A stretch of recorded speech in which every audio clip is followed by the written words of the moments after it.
Did anybody else see the story time on here about the girl who took the DNA test, just like the Ancestry DNA test, and then her grandma, her maternal grandmother, gets put in prison for this super famous crime that happened in their town? Basically, this girl's friend does a DNA test and she thinks, wow, that's really cool, I want to have a go. And so she buys herself a DNA test. She does it, she gets the results, and a few weeks later, the police call her. This girl was thinking, what the hell did I do? Why are the police calling me? She's feeling really panicked, as you should. And the police tell her that her DNA has been linked to a crime. I don't think they tell her what crime, but they tell her, your DNA has been linked to a crime. She is all sorts of shocked. She's like, what the hell is going on? She also finds it quite cool. So they ask her for permission to share her DNA to like a wider, broader database, and she says yes, of course. Then she goes and she tells her mum. Her mum's like, what? For a while of thinking about it, her mum starts to think maybe this is a scam, and so she says to her daughter, like, just watch out because your granddad just got scammed and they asked for his password and blah blah blah and he gave it. They could be doing that to you. And so she thinks, oh yeah, damn, yeah, they could be. Anyway, a few days later, a woman calls her back from the police department. A woman on the phone asks her for permission to share her DNA,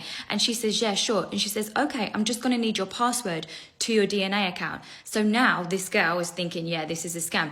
She hangs up. She hangs up. Fast forward a few weeks, she is at work and she gets a call from her mum, and her mum says, listen, it's an emergency. Drop everything, come now. Luckily, her manager says, yes, it's fine, go. Mum's at her cousin's house. She says, meet us there. She says, okay. And guess what? When she arrives, the police are there. Turns out the cousin's DNA also matched the crime. Anyway, they track it backwards and it shows you like how related they are. So they say it must be your maternal grandmother. For reference, she has never met her maternal grandmother. She doesn't say why, but it seems bad. But that's her mum's business. Who are we to speculate? Then they find out that this really famous crime that everyone knows about, everyone speaks about in her town, was actually committed by her own maternal grandmother. And there's me thinking that finding out that I'm part Italian is a scandal.